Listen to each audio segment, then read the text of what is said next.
Look who's back again. So we did some brake and rotor job. Make sure it was sprayed up, looking nice. You know, which our customers would hold.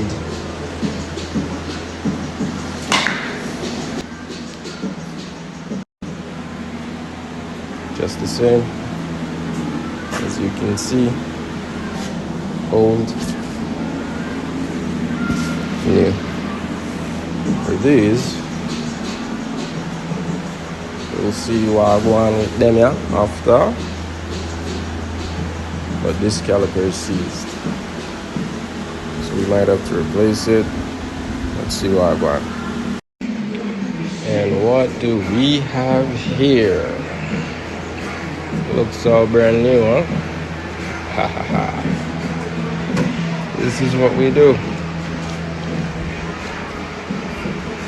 We fix things, you know? It ain't Chris fix. We fix things. So this is the new caliper. That's the old one.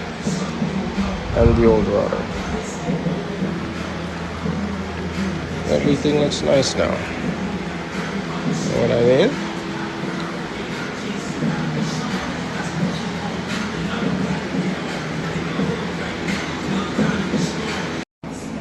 That is how you do it. Brakes and rotor replacement done successfully. As you can see, also torqued. Check the tire pressure, make sure our client is good. And we also added a little tire shine. I mean, comfort motors, your comfort matters.